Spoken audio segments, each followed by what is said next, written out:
Welcome to Dayton Warcry Club. I'm Warren, and today I'm joined by my co-hosts Fred and Dave. Today we'll be going over the results of our store championship tournament and covering a lot of Warcry news, including the new expansion coming out next week and the recently released FAQ. Hey, good evening, guys. How's it going? Hey, just living the dream. Hey, how's it going, bro? So we have had a pretty busy, pretty eventful week here, actually. We had our first ever tournament last Sunday. We're recording this on a Sunday, so a week ago now. Finally getting the results out in video format. And we're also a couple weeks ago we had the reveal for Bloodhunt, and actually that got announced today on Warhammer Community. So within a couple weeks or so, that will be in our hands as well. But the biggest news that we'll probably be covering today is going to be the new FAQ. Absolutely. Yeah, that one kind of threw us for a loop. Yeah, it's seismic. Did some things that I think a lot of people expected were coming, and that did some things that, at least for me, I was surprised by. But generally happy with it. We'll get to it. Yeah, Yep. I think it was necessary changes. Yeah, overall, a lot of things that the community had been asking for, or actually frequently asked questions, they actually answered them, which is great, and addressed a lot of things that I didn't expect either, but just like cleaning up the game a little bit. And we'll also cover upcoming events. Actually, we don't have anything set in stone right now. We'll be chatting with you guys and trying to maybe set a couple dates for some stuff coming up later this month. That's good. Yep.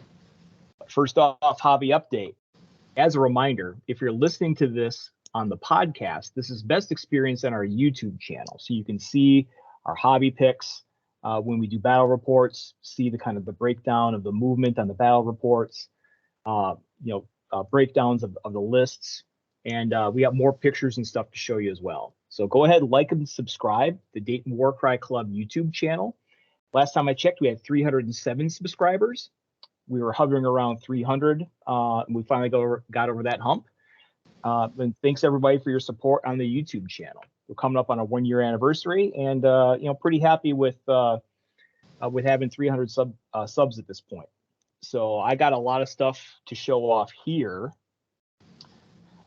Still building a lot of stuff, still doing a lot of kit bashing. And I also got my stuff magnetized as well. So all my painted stuff is magnetized in a sweet case. Using hot glue and some magnets there.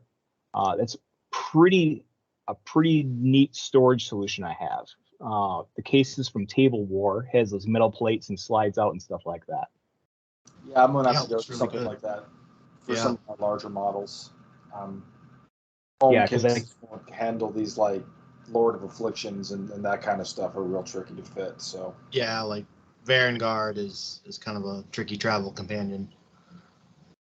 Yeah, and you can see my flesh eater quartz there, right? There are some pretty big wing model guys.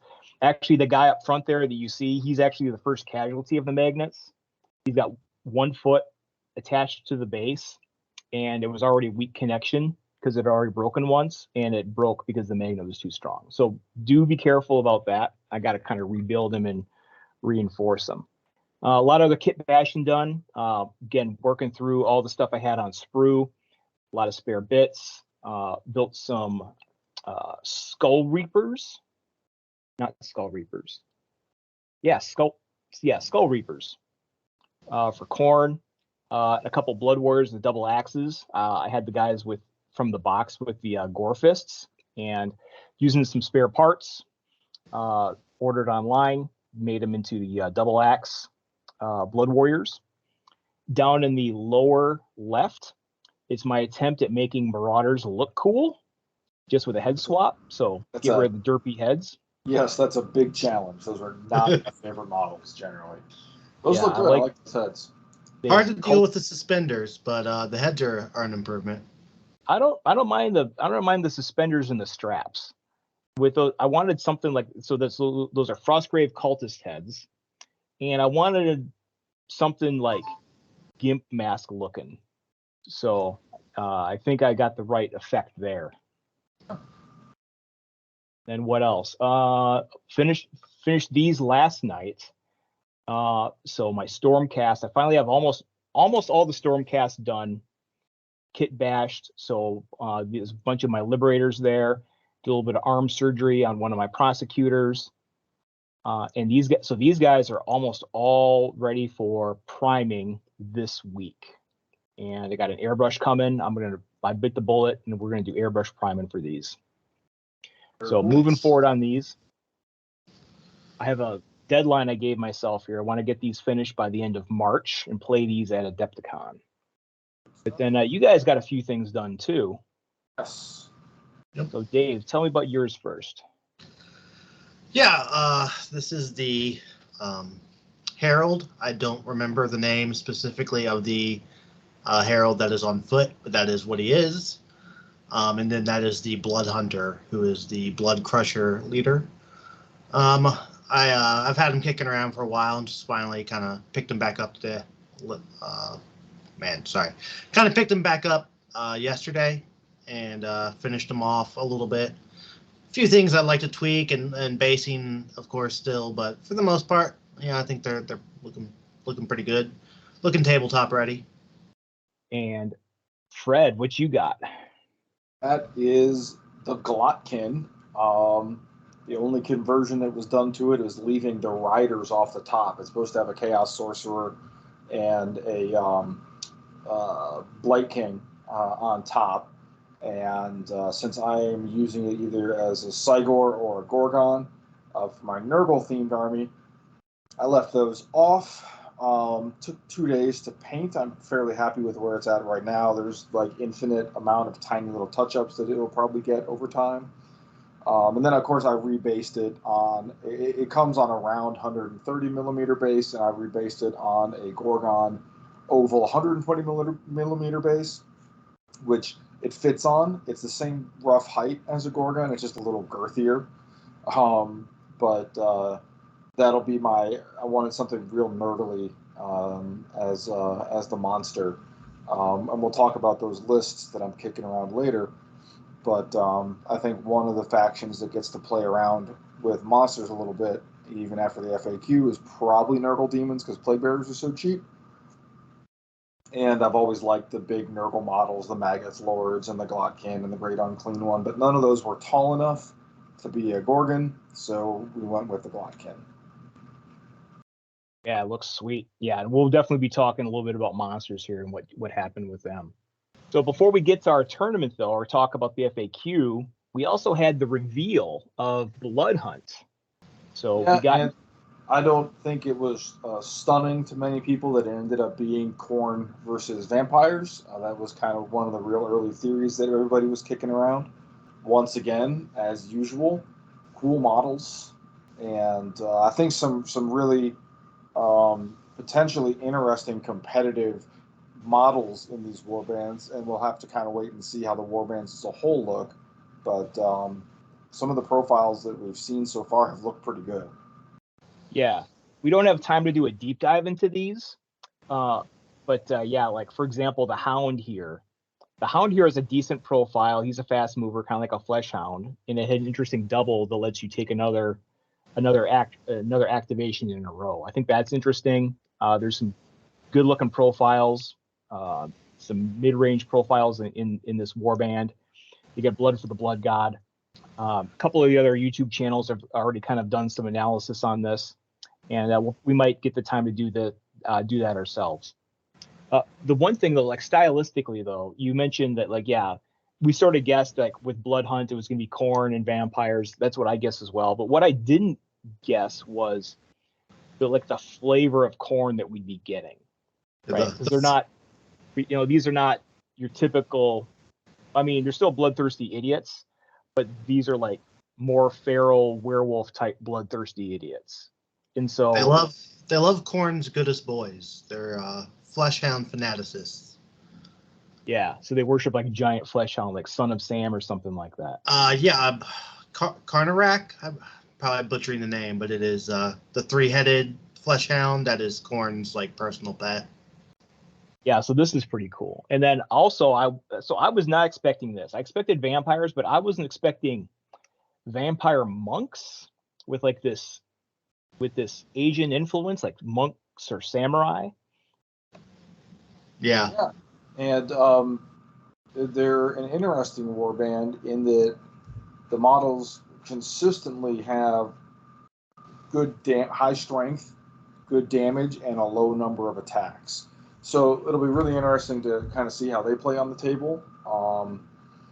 Those profiles are generally like kind of high variance because you don't get to roll a lot of dice.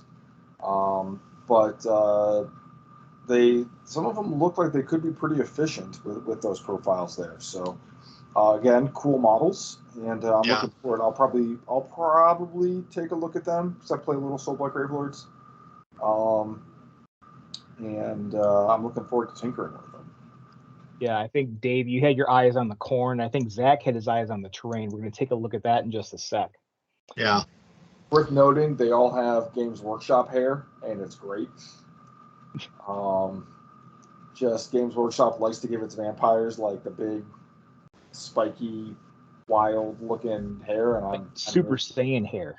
Yeah, like the one dude's hair basically does look like flame coming out of his head. So the center guy with the two-hander sword, like just straight up flame hair.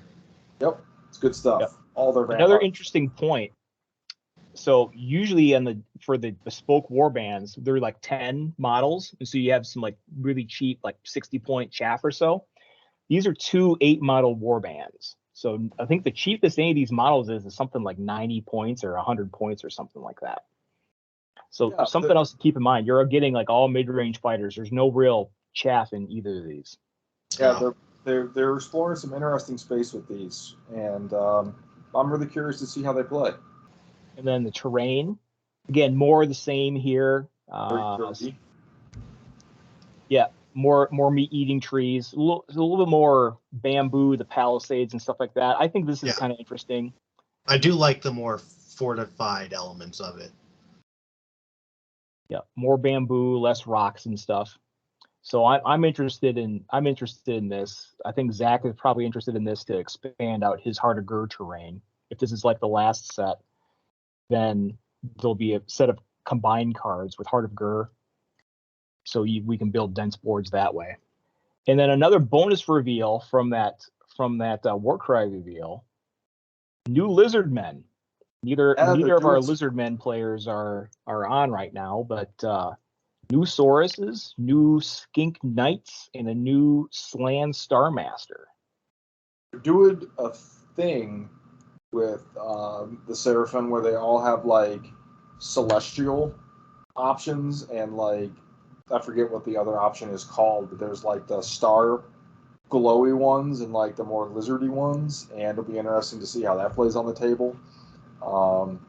All the Slan Starmaster options are great, and this is another good one, I think. Yeah, it's a cool model range, and these all look.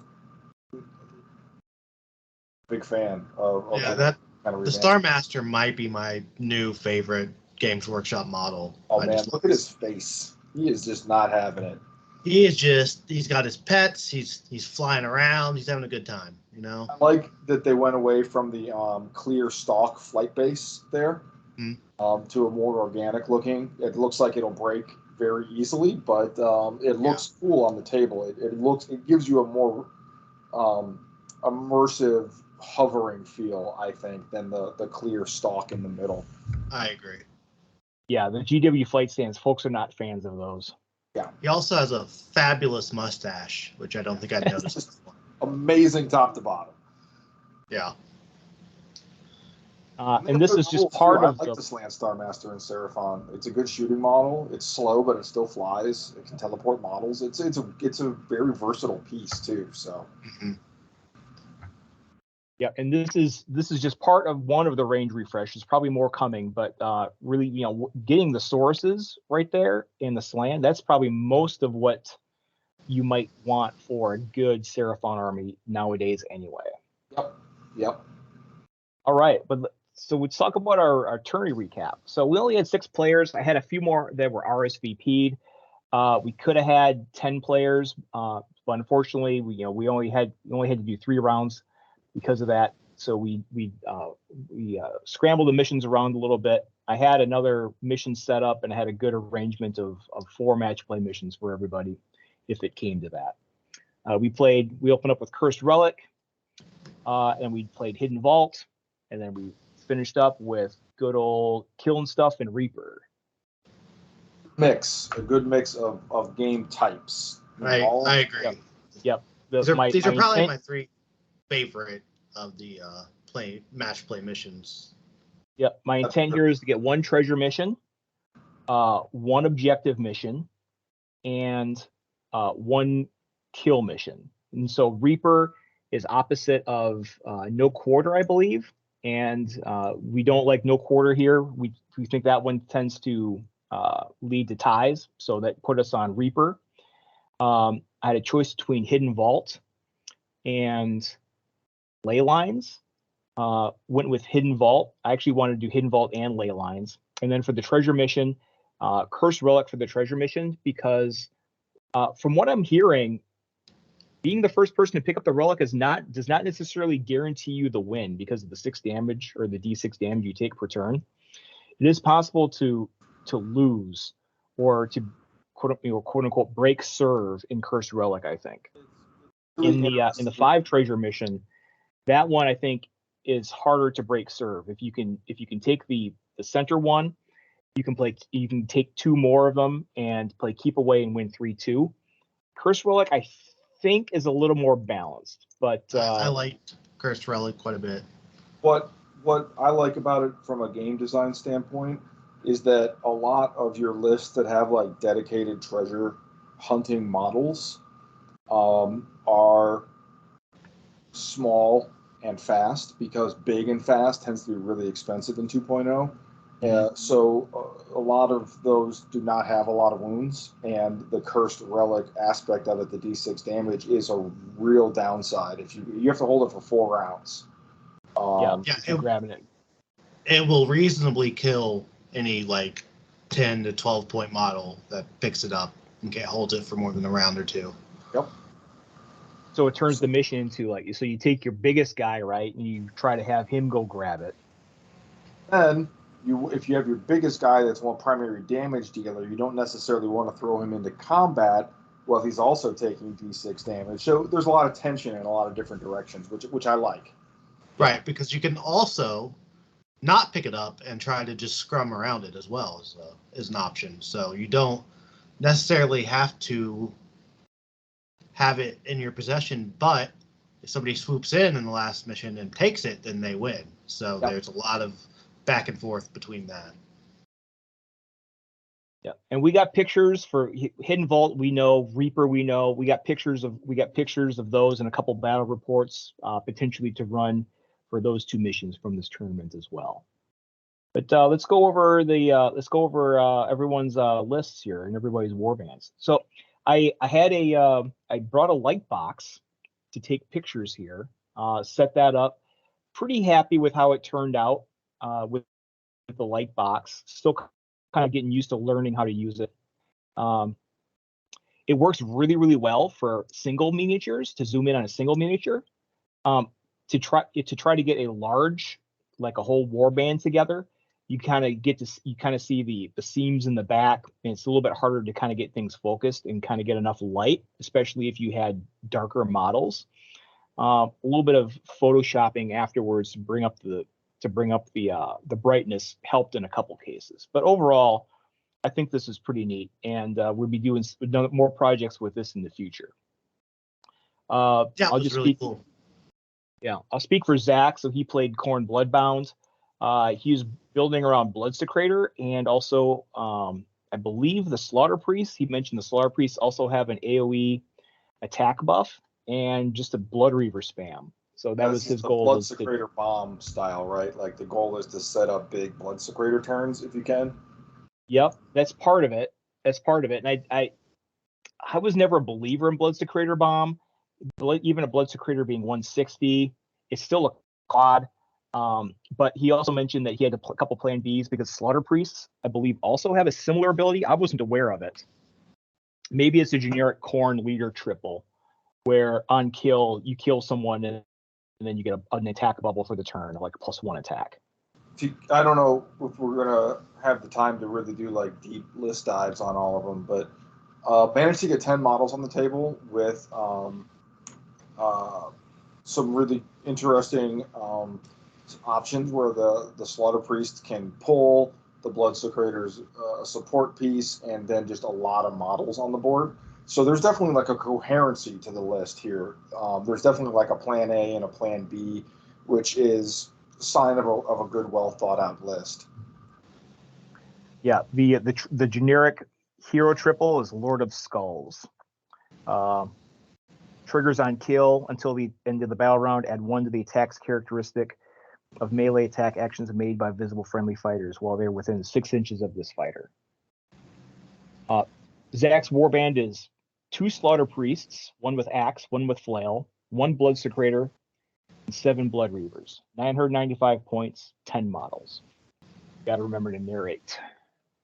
So in third place, we had Justin Frechette at night using Night Haunt at 2 and 1, and he painted his in a Technicolor scheme. 2 Dreadblade Harrows, 1 Lord Executioner, 2 Chain Rasps, and 2 Glaive Wraith Stalkers. A total of 7 models and 995 points. A couple of quick thoughts on this one. I love the paint scheme. I really did. And he actually ended up playing, there was a match where he played the OCR Bone Reapers player, and they both had sort of, for like a death faction list, like really brightly painted models, and it looked really good on the table. Mm-hmm. But as far as the list goes, avoiding a lot of chain rasps is, I think, a good place to be. Like, you don't like spamming chain rasps, I don't think is going to be a successful strategy. And then 2 Dreadblade Harrow feels like a lot of Dreadblade Harrow, considering that their teleport ability is a triple. But you can spread them out. I mean, they are 10-inch flyers even without the triple, and you can spread them out and res in different corners of the map, which is cool. And no Spirit Hosts, which is kind of interesting. Those are kind of like one of the options you can have for high damage output. So it's kind of interesting. I don't know a ton about the faction, but I tend to gravitate towards Spirit Hosts. A couple notes. So Justin is fairly new to Warcry, but he's an experienced kill team player, and so he's been to a couple meetups already. He's had a couple near misses with getting his first win. So he got his first wins today, and actually did really well today. It's worth noting the 2 Dreadblade Harrows, the Chain Rasp, and the Glaive Wraith Stalkers all, I believe, have easy to build options.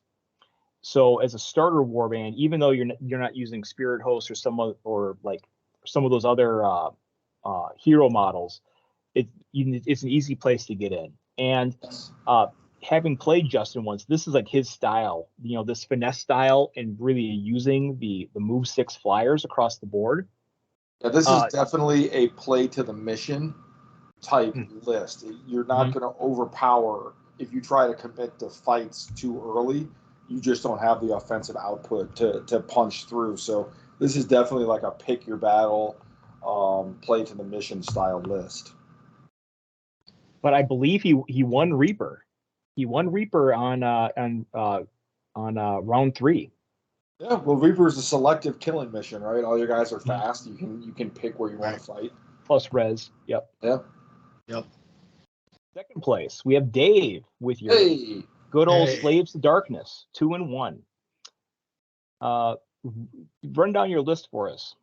Yeah. Okay. So the Vanguard, we all 3 of us love and talk about. We've settled on the Demon Forge Blade. We think, especially with Relentless Killers, the better damage profile isn't as important as the less attacks. So we've kind of settled on that. It feels good.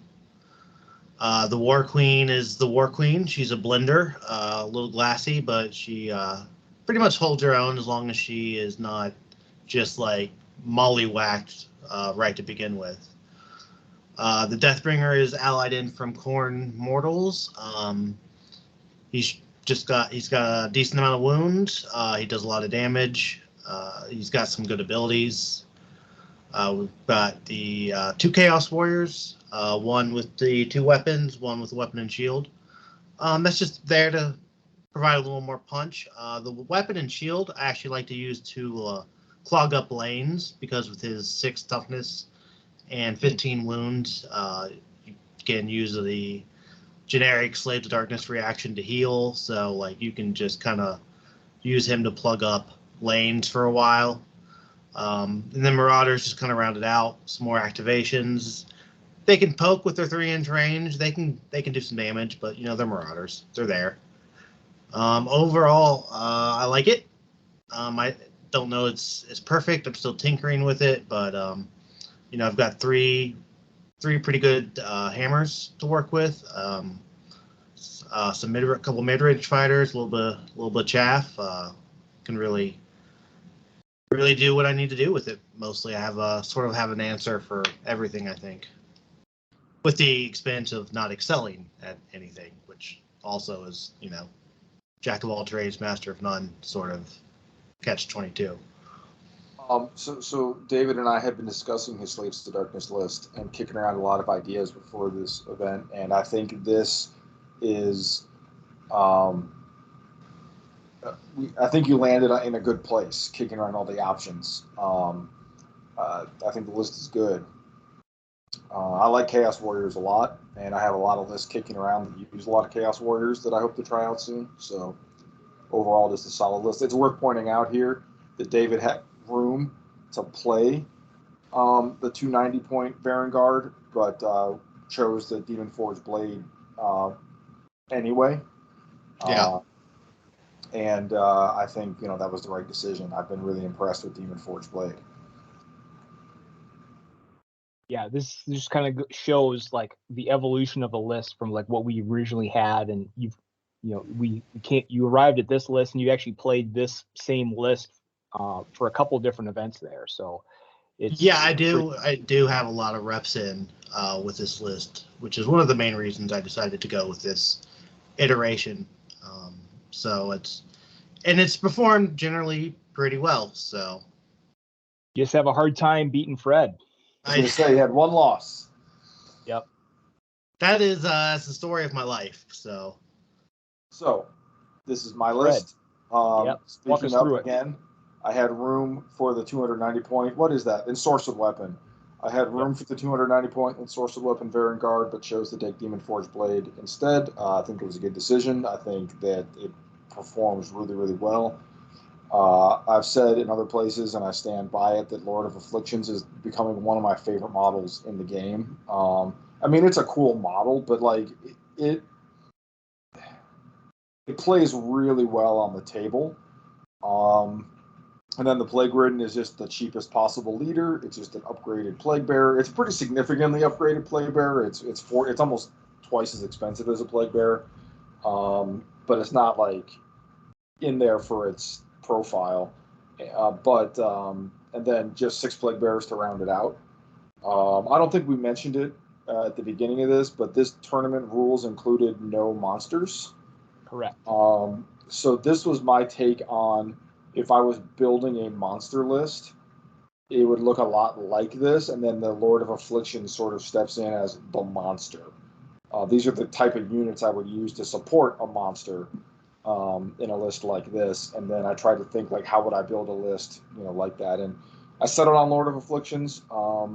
Got a points increase in 2.0, and I think that scared some people away from trying him out. The thing about the Lord of Afflictions is that he cannot die. Pretty much. He has 42 wounds. We talked about how you didn't want to necessarily grab the Cursed Relic in the first round, but I raced my Lord of Afflictions over there and grabbed it, and he took 6 damage a turn from I rolled a 6 every single time, and he still had wounds to spare. Because he just soaks so much damage. His damage profile is good. He's got a 2-inch range. He flies. I like the unit a lot. And it's really the true hammer in this list, where I will put the Lord of Afflictions anywhere on the board and line him up against just about any opposing unit. which lets the Varangard do what I think the Varangard does best, which is move 10 inches, pop Relentless Killers, and attack, basically getting a free action out of a double on Relentless Killers. But I don't want to expose. The Varangard died a lot. 6 toughness is great, but 30 Died every game. Yeah, leaves him very vulnerable to being crit to death if you put him up against units with high crit damage. So I want the Lord of Afflictions to go fight those guys because he can soak crits, where I want the Varangard to use that 10-inch movement to move and basically double attack with a 5 or a 6 double on the Relentless Killers. It basically gives him 2 attacks, and I want him moving and attacking just about every turn, picking targets of opportunity, and playing sort of the assassin role. And then the Lord of Afflictions is like, pick the spot, and this is my spot. Come get it. Which I think he really excels at. 6 is slow for a flying unit, but it's fast for just a regular unit in the game. I was going to get to that, yeah. Because it's a 6-move flyer, that's part of the reason why he's actually not 400 points. You know what I mean? Yep. Yeah. But 6 move is still fast in this game. Fast enough to get to where you need to, especially with the flying. Yeah, you don't compare him to the 10 and 12-inch flyers. You compare him to the Ogre Tyrant, who moves 4, and he has 2 more movement and flying for 5 more points, same amount of wounds. So you if you think of him as just a fast foot lord with the flying tacked on, he then plays very fast with a 2-inch range too. So, and he's got a net ability. If you want someone to not disengage from you so you can finish killing them, he's got a venomous sting, can pin them in place. Just a great model. Love Lord of Afflictions. Hard to fit in a lot of lists because he's 320 points. But when you're spamming 50-point models, you can find room for 2 big hammers like the Varangard and the Lord of Afflictions and still play 9 models. Awesome. Love the list. Love the list. It felt really, really good. So not only did Fred win first place, also swept the painting competition. We took a vote, and he pretty clearly won the painting competition as well. Again, check it out on YouTube for the pictures and stuff. I got a couple more close-ups of some of the big models here. Yeah, that was really cool. I've never gotten any sort of painting award anywhere, so that was really nice. And it's just nerdily. I have a Nurgle painted Varangard. Everything is just over the top and nerdily, and those are really fun to paint for me. You're putting all the entrails and boils and stuff on them, and that's just a good time. One of the things I didn't do, I did not take pictures of all the participants or a picture of you with the trophy or anything else like that, but you were wearing a Nurgle shirt. Yes. Nurgle dice. You had Nurgle more backpack. Nurgle backpack. You found a Nurgle backpack. Nurgle dice tray. Yep. And Nurgle dice boxes too. So I was just shilling for grandfather's blessing, and I got it. And we have happy. We have 3 corn enjoyers in the local area, but you've established yourself as the Nurgle guy. Yep, I am. Next faction I'm working on is I have 2 boxes of Rotmire Creed, and I have a fully built and painted Nurgle Mortals list as well. It's just not very good, but Rotmire Creed will round out kind of all the Nurgle factions of the game for me, and we'll go from there. Yeah, I can't wait to see it. Show off the other warbands we had too. So Joel's Ossiarch Bone Reapers, just kind of showing that off in some of the work that he put into his warband.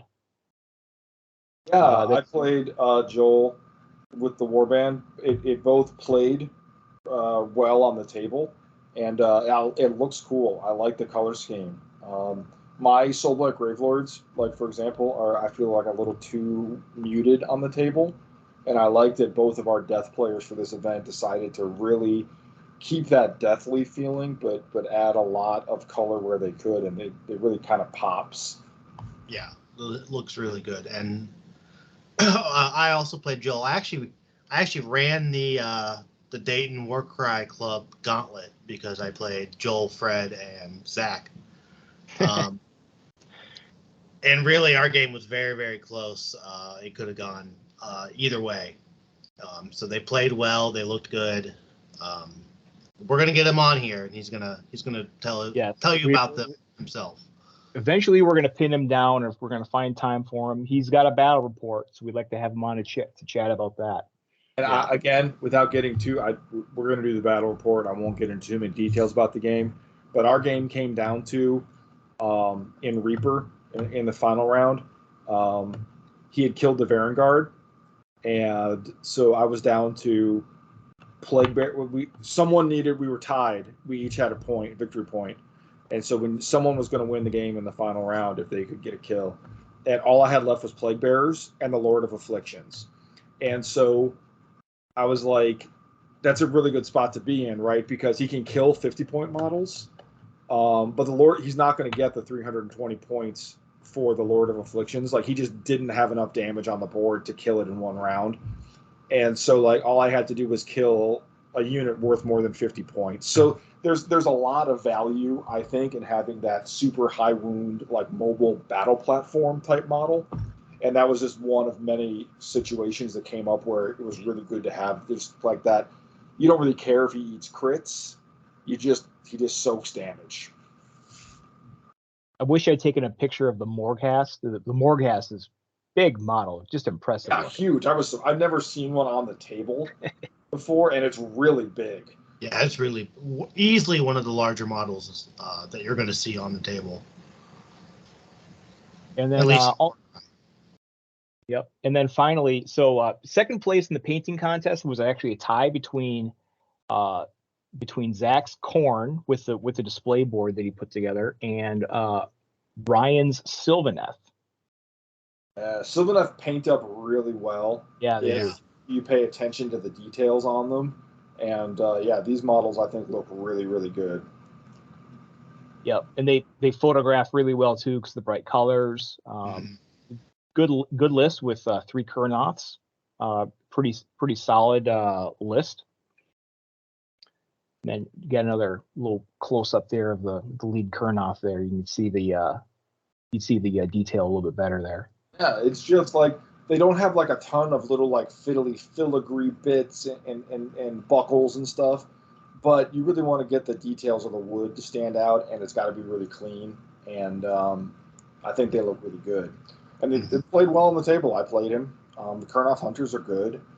He had the Gossamed Archer that moves really, really fast. Doesn't do a lot of damage, but moves really fast, flies, and shoots, so it can kind of put damage wherever you want it. Had the teleporting tree revs. So, yeah, a lot going on with that list.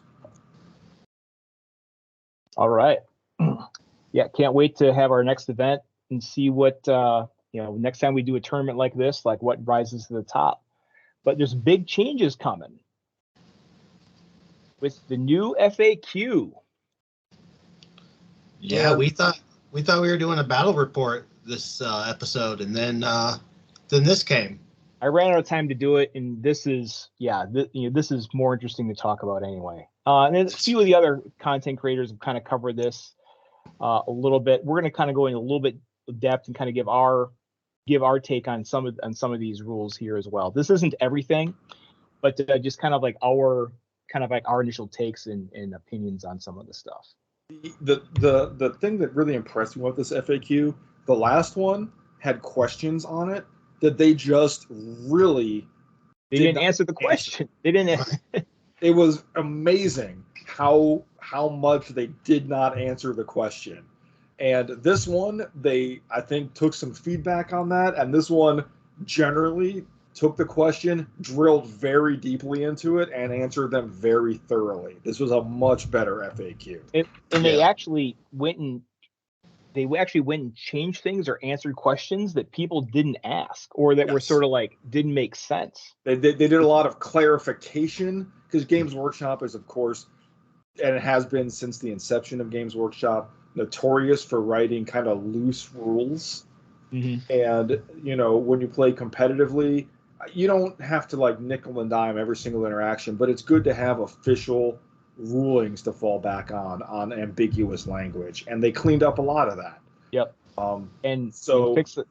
Yep. And so we'll just dive right into it. Page 68, attack actions. So attack actions. So a change to the friendly fire rule.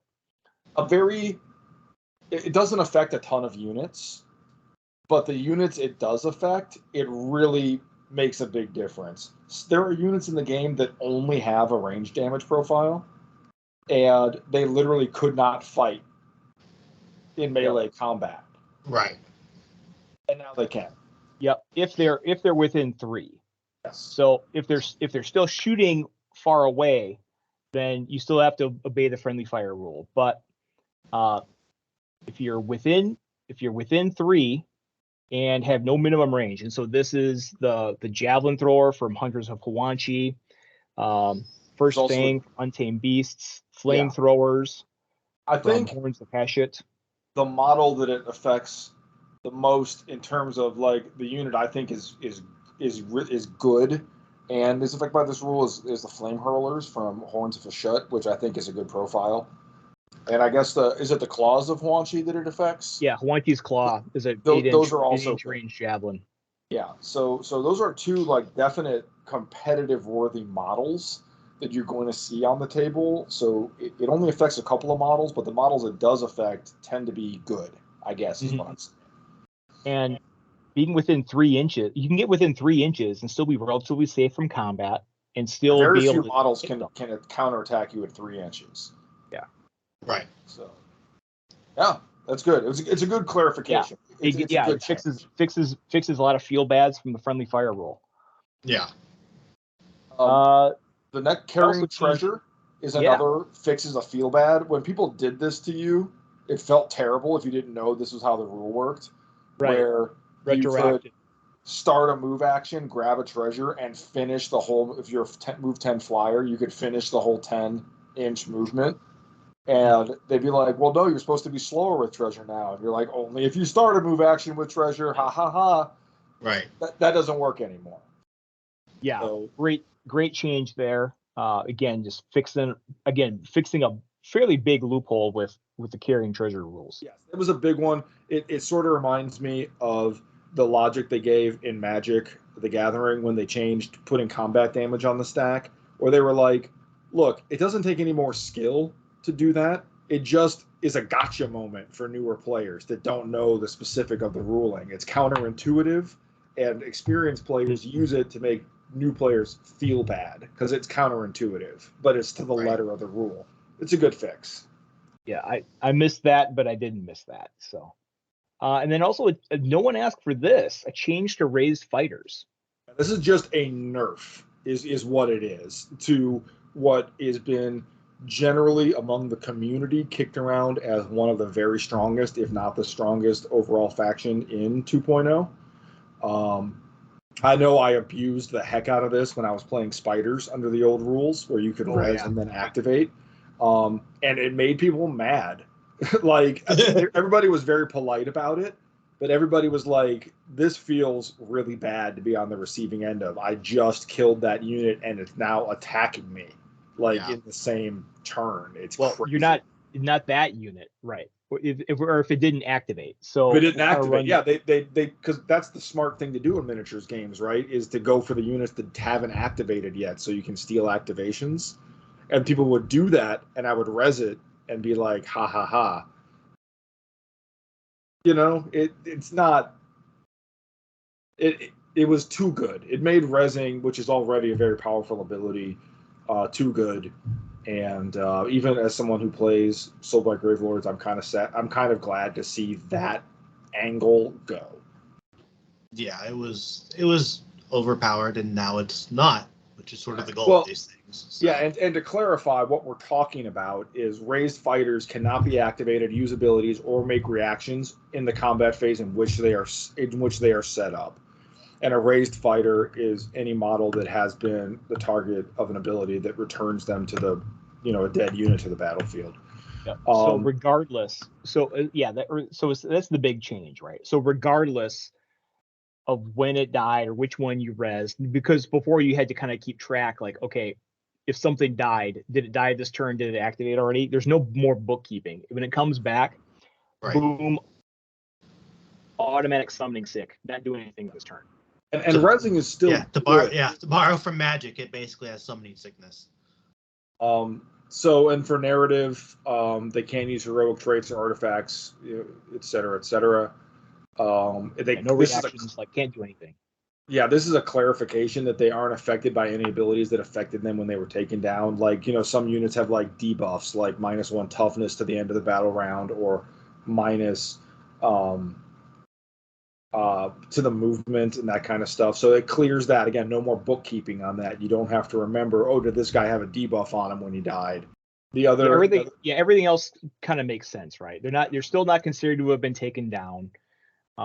You can get points back for them in Reaper, and then for narrative, you still do injury rolls for them in narrative if you bring them back. Because they did in fact die. So that's fair. So yeah. This is a clarification. This was an argument that a lot of people had, and there was some kind of this is one. Yep.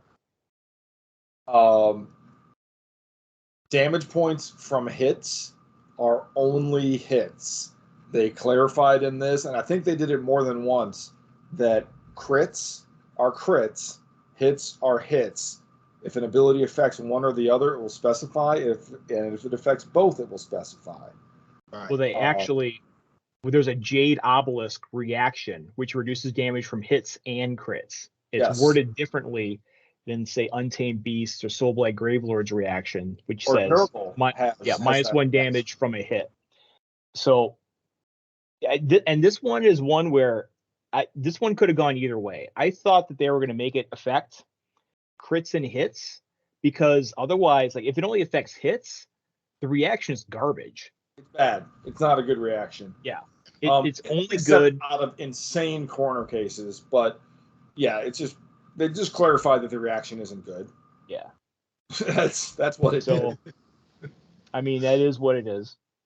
Bladeborn Fighters, finally. This question was actually in the last FAQ, and they printed it and then did not answer it. It was insane. And this time, they were just very clear. They just said, multiple people have asked it, and I've seen screenshots of emails from nameless GW reps saying, yeah, sure you can. But I'm like, give us something a little more official. And so, Bladeborn Fighters, specifically from Toma Champions. We'll be talking about this in a little more depth here later. But they're fair game. It adds a lot of new models back into the game that I think it's hard for me to say most people, but the people I've talked list building with have not really paid much attention to in 2.0, with the assumption that we were going to have to wait for the next Tome of Champions to use them. Mm-hmm. And now all of a sudden they just dumped a ton of models back into the game that have not received a lot of scrutiny under the 2.0 rules, which is exciting. That's always exciting. Getting new models is exciting. With the caveat that the balance passes have not also been applied to them. And in some cases that's good, and in some cases it's not as good. Yeah, there's loopholes that we're going to see here that are not all completely closed.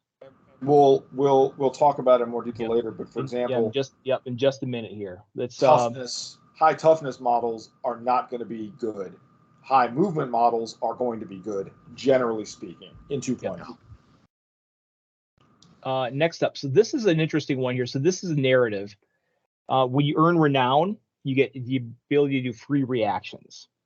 And the question is it spent? Is it like a consumable, like you use the renown and you have to earn it back?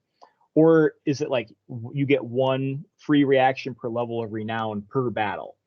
And this is interesting in narrative because I played a 4-round narrative event at Nova. And I had pretty much after 4 rounds, I had pretty much everyone in my warband had a level of renown. So I think a couple of my guys had 2 levels of renown. That's a lot of free reactions you get to have, a lot of free counters or whatever. And if they're replenished every game, that's a big boost to your overall level of power. And that's just using counters and stuff like that. If you build around using other reactions for your narrative warband, it gets really insane.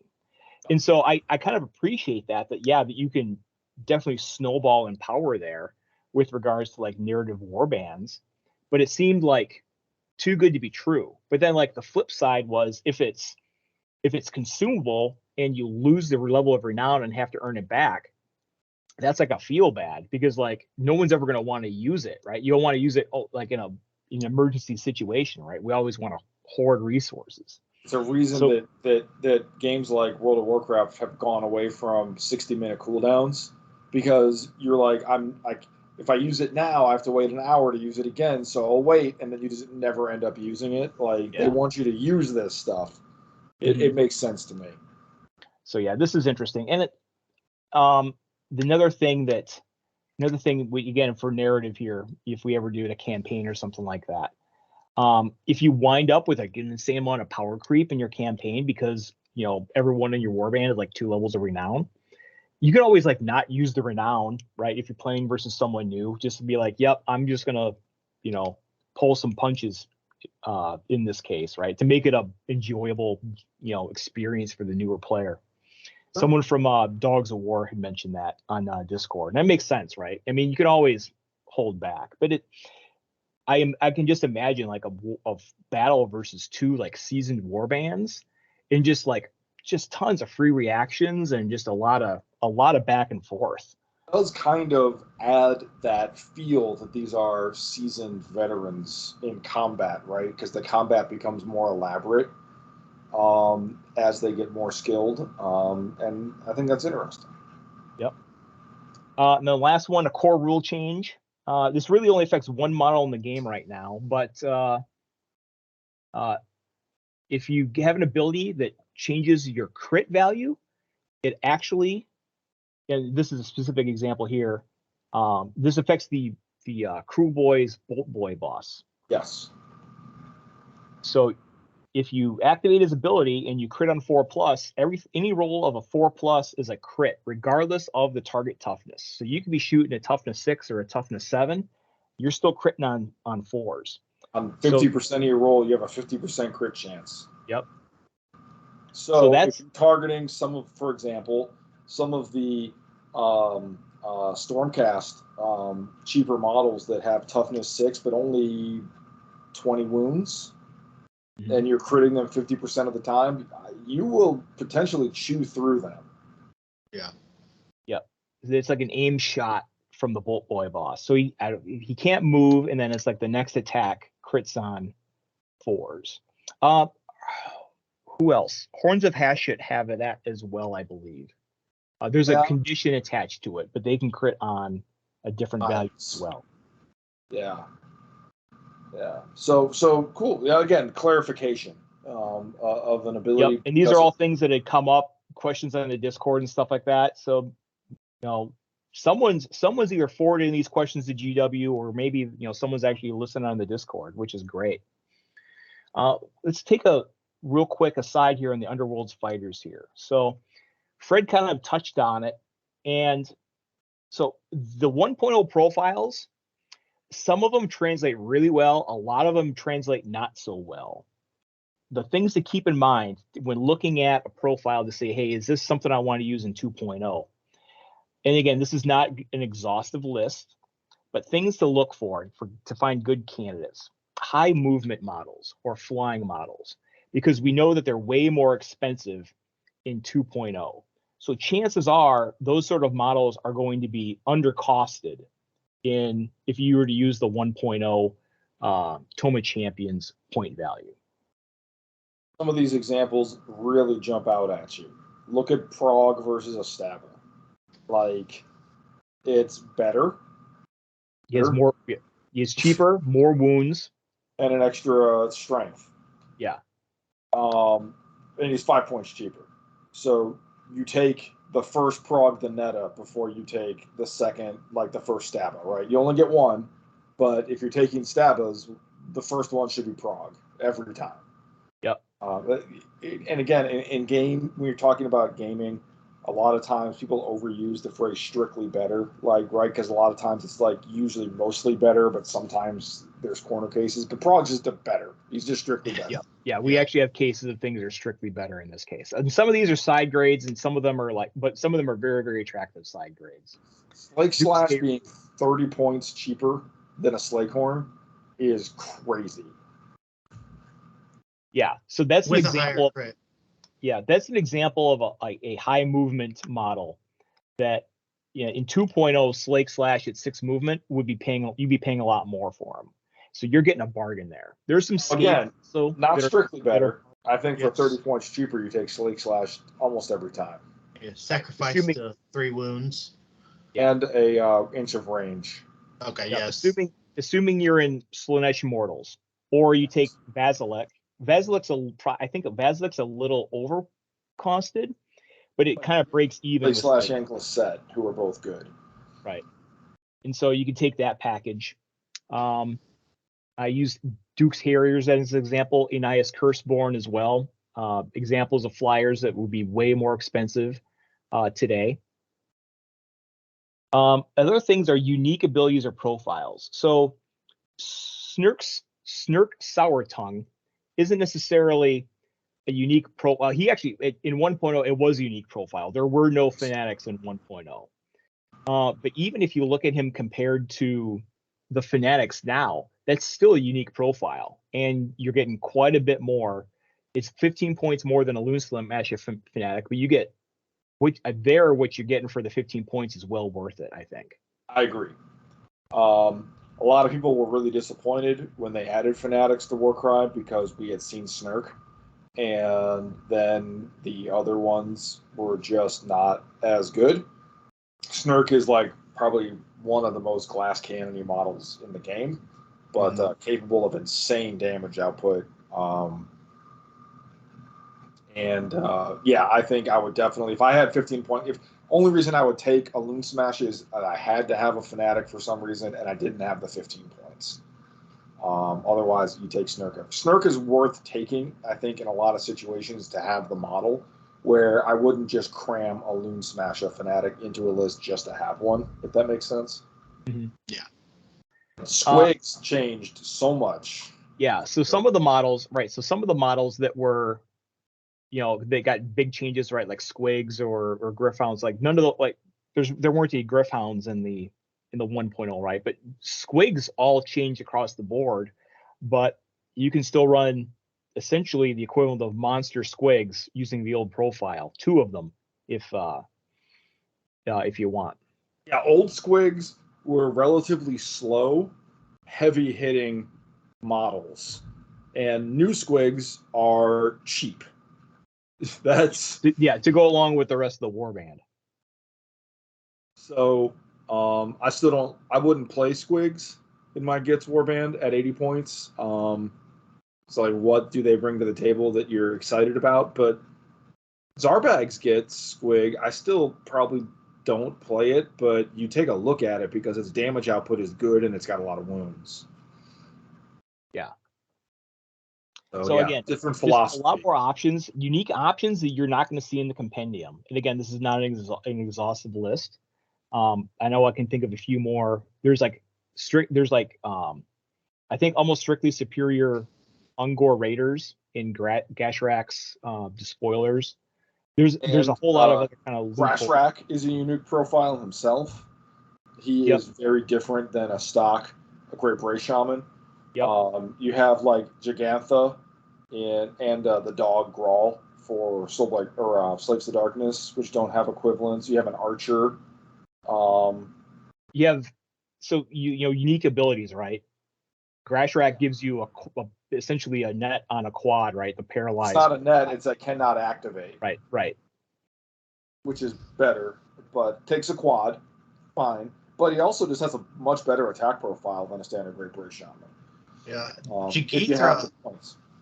Jagithra is another one where like sometimes you just have those point gaps in like Slave to Darkness, and for 15 points up from a Marauder, she's almost the same profile but faster and has abilities that are unique to her. So I think that's a good one that we got back for slaves.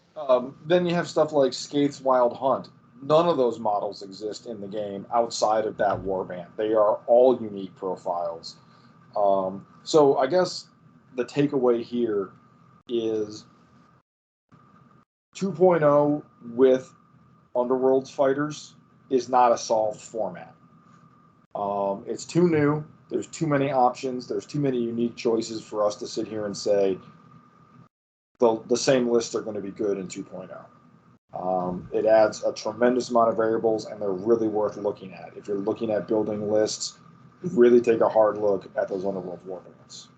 Not all of them are good, but you may find bits and pieces there that stand out. Yep.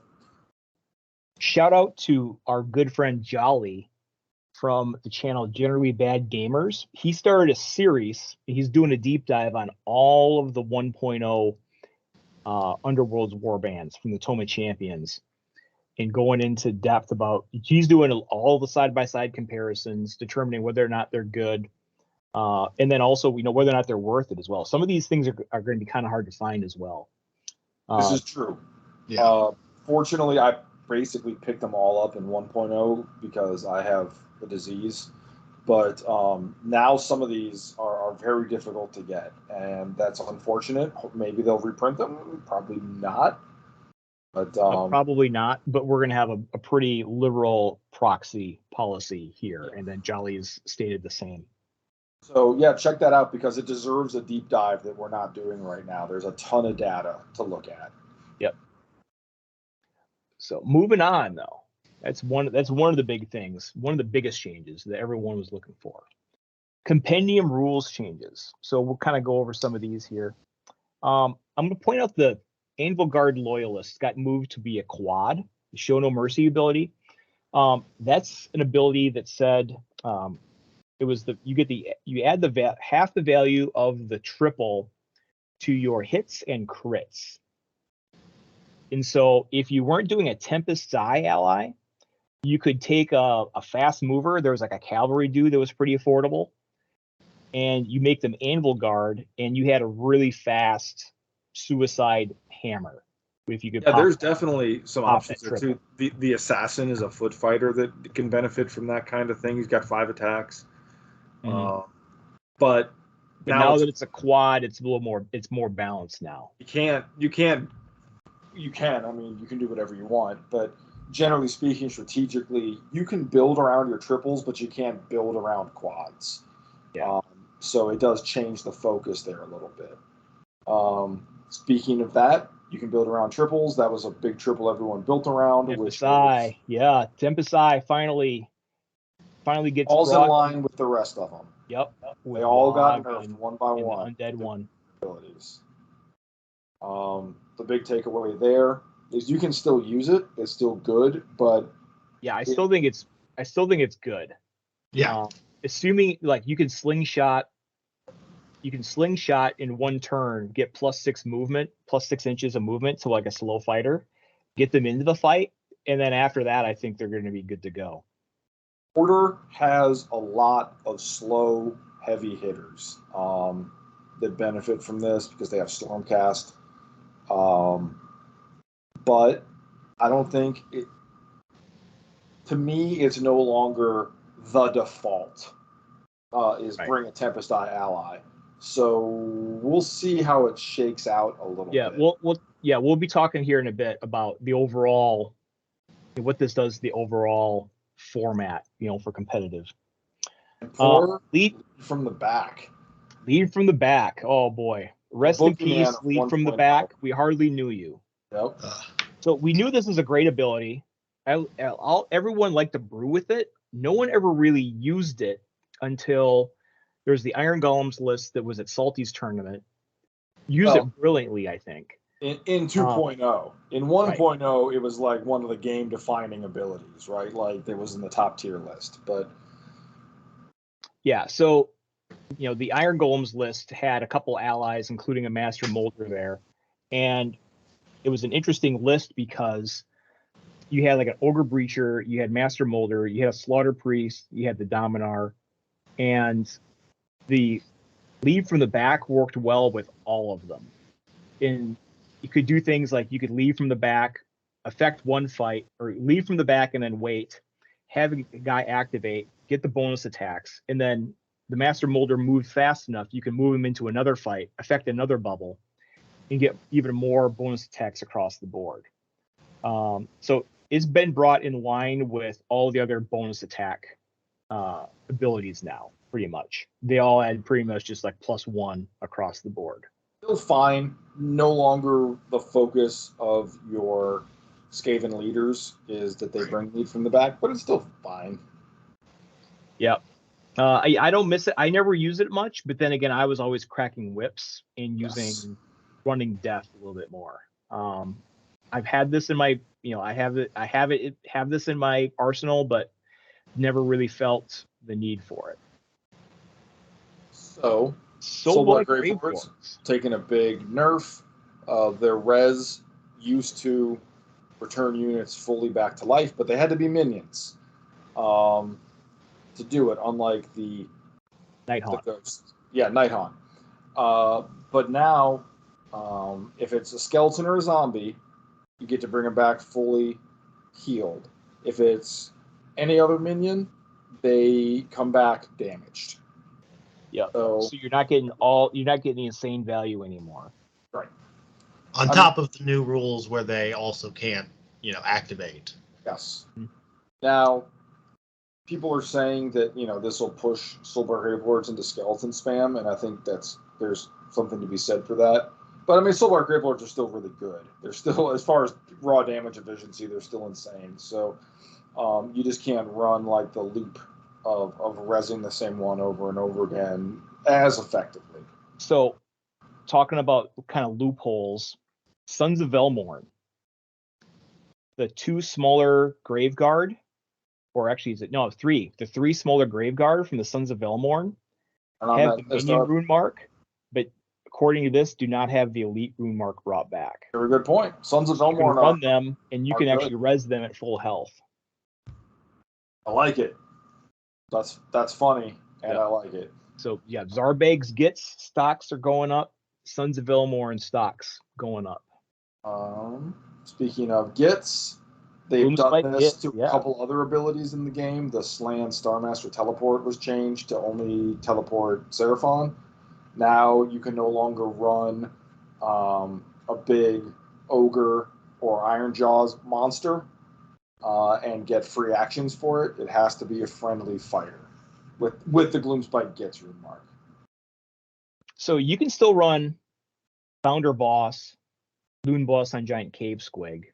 You can still turn Neta's abilities into leader activations, right? You can, which is good, but it will change. You're not getting free moves from trolls or from Troggoths or mega bosses and such. Yeah. So this is a big change to Gits, which was the de facto faction for Destruction Soup. And then another change, they changed Madcap Destruction. They actually made it, I don't know what the heck they were smoking when they wrote it the first time. It makes 0 sense. But now it actually reads like a real ability now for Madcap Destruction. Yep. Roll a die, make a bonus move action up to double the value of that result. And you get a charge damage or impact damage if you're within an inch. So again, makes perfect sense now. Before it wasn't a bonus move, and it was, you wind up using it and having to move. It made 0 sense before. Iron Jaws, they cleaned up some rune marks there. So now brutes get both Duff Up the Big Thing and You Messin'. Yeah, brutes are really interesting fighters now. They can Duff Up the Big Thing on big units, and they can You Messin' on smaller units, meaning that it's because before with You Messin', you wouldn't swarm an objective with a brute near it with chaff because it wouldn't matter. But now if you bring your big fighters over, they can punch above their weight class. So that makes them really interesting models to list build with. Yeah, I think Iron Jaw's got a lot better. I think before I was like thinking, maybe maybe 3 brutes in a list, maybe 2 brutes just for you messing. Now you're seeing folks, they're brewing, lists with 5 brutes in it, the whole box worth. So we gotta get more brutes, man. We gotta split more brute boxes. Yep, it's the truth. Again, a minor change to the unmade. Vessel of Torment was their quad. And actually, no, that was a triple for them, I think. Yeah, it just cleans up the wording on it to let them use it if they're already engaged, giving them the optional move before making the bonus attack action. Probably how it was always intended to play, just the wording was not. The templating was a little messed up. Again, really happy to see just clean up and tightening of a lot of these rules, a lot of the things that didn't quite make sense. All right, and lastly, dun dun dun, across the board. Exactly. Across the board. But a good rule of thumb is monsters got 100 points more expensive. Yep. At least, I believe. It varies. So these are the new values, and you might think, well, geez, monsters are unplayable. They've essentially been soft banned. That may or may not be the case.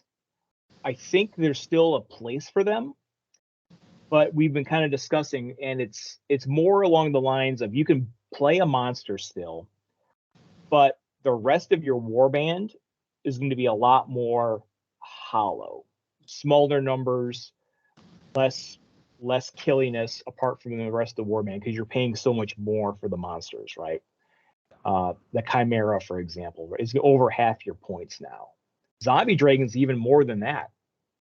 Amazingly. So they have made it so it's very difficult to field an effective warband alongside a monster unless you can build with very inexpensive or efficient units around them. So that's sort of lessened the amount of warbands that can effectively field a monster, I think.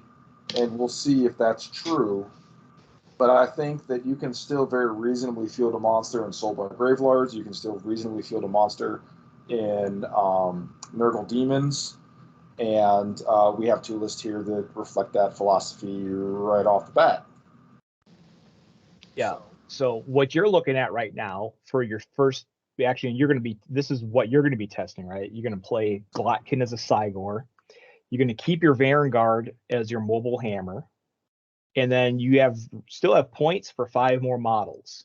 So that gives you, you can play Plague Ridden and then 4 Plague Bears, 990 points, 7 models. So on the lower end now, but still not completely hollow, and it has a second good hammer. A big downgrade too in the monster quality as well. The Cygor is still okay.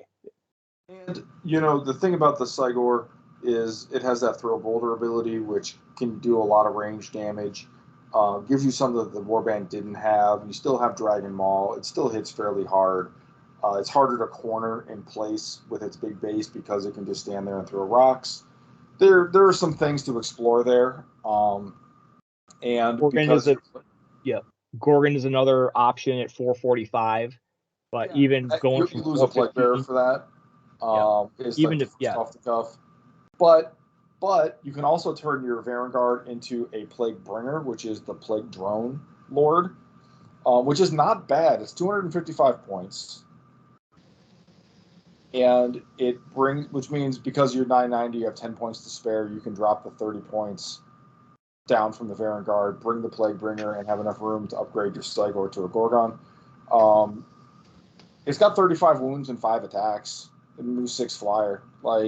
It's a reasonable model if you're trying to shave points without losing model count. That would be another thing I would test if you wanted to play a Gorgon. You'd either cut a Plague Bearer or downgrade your Vanguard to a Plague Bringer. Mm-hmm. And then we also kind of talked about, so Graveguard sort of getting nerfed because they don't interact so well with the resing anymore. But the skeletons are still really cheap, still come back at full health.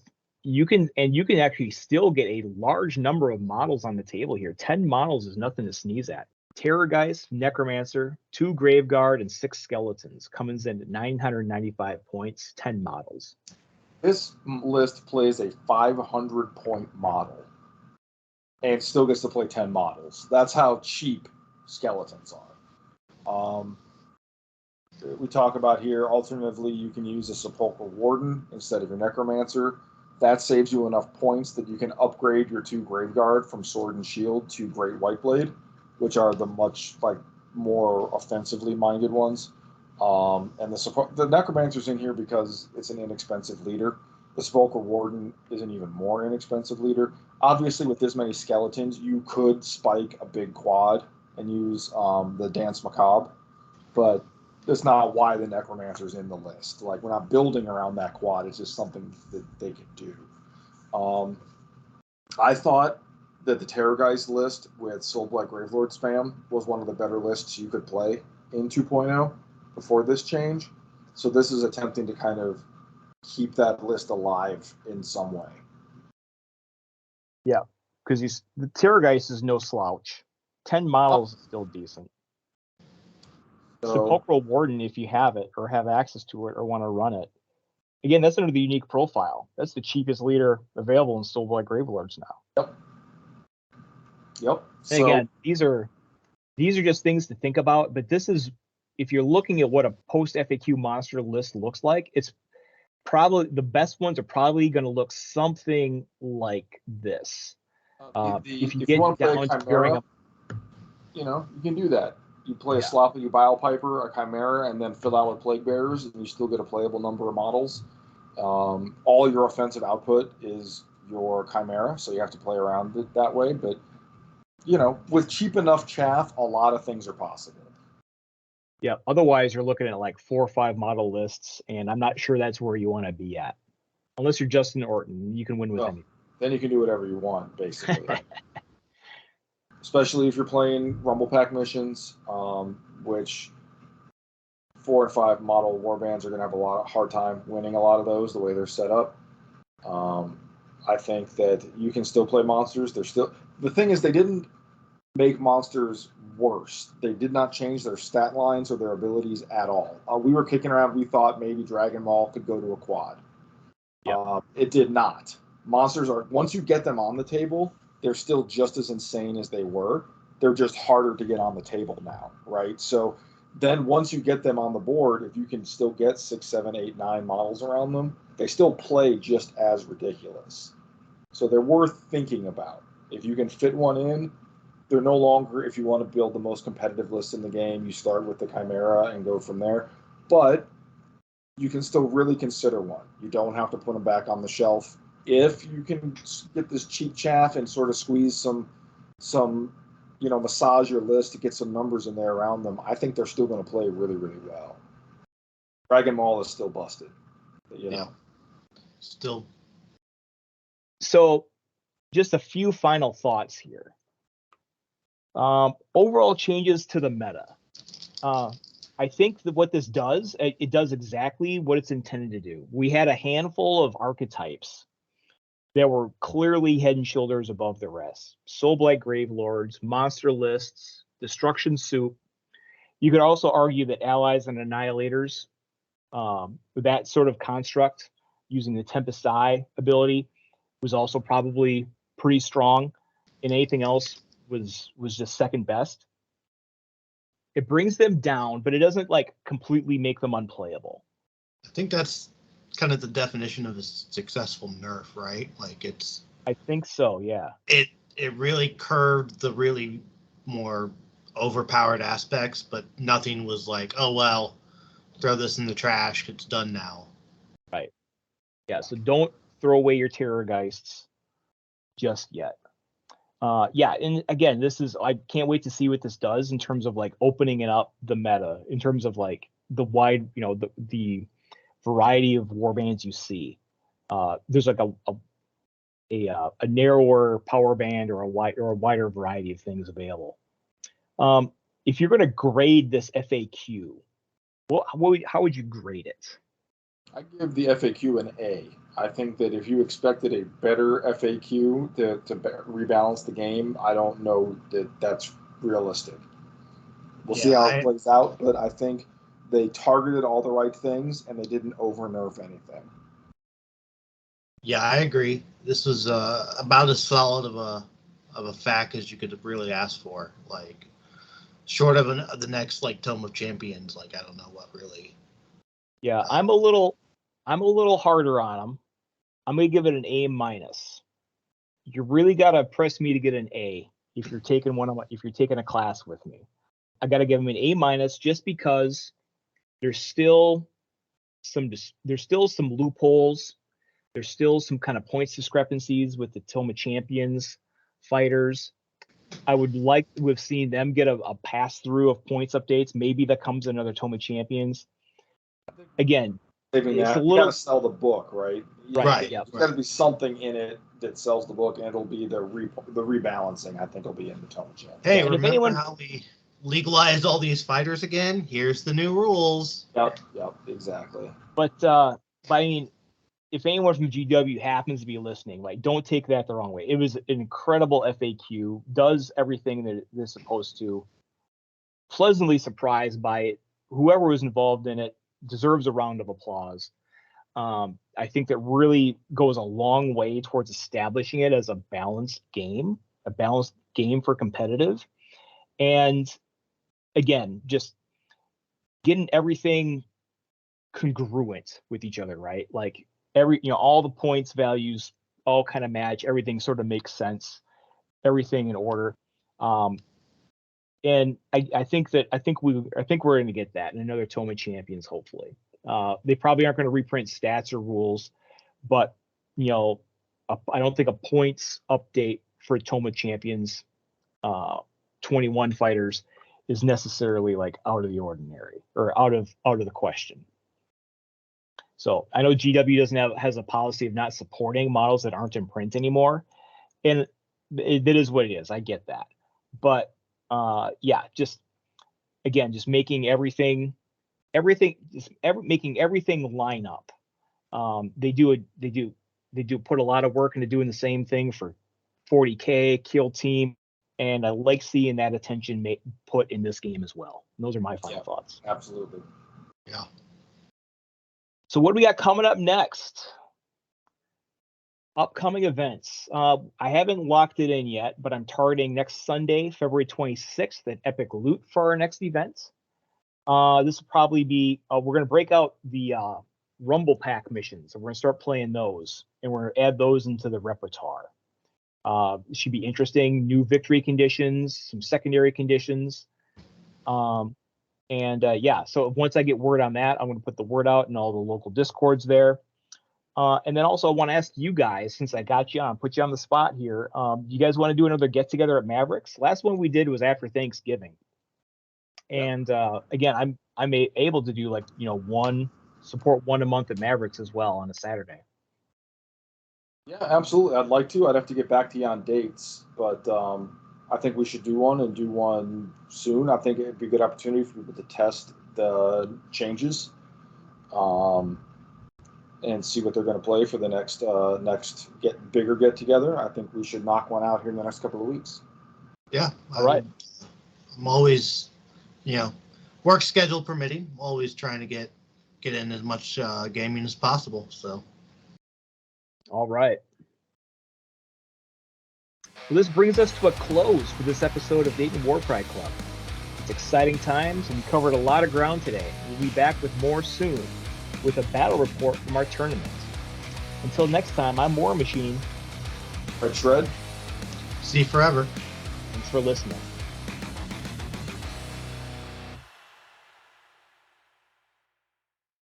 Man, I got so much editing to do after this. All falling apart. Embarrassing.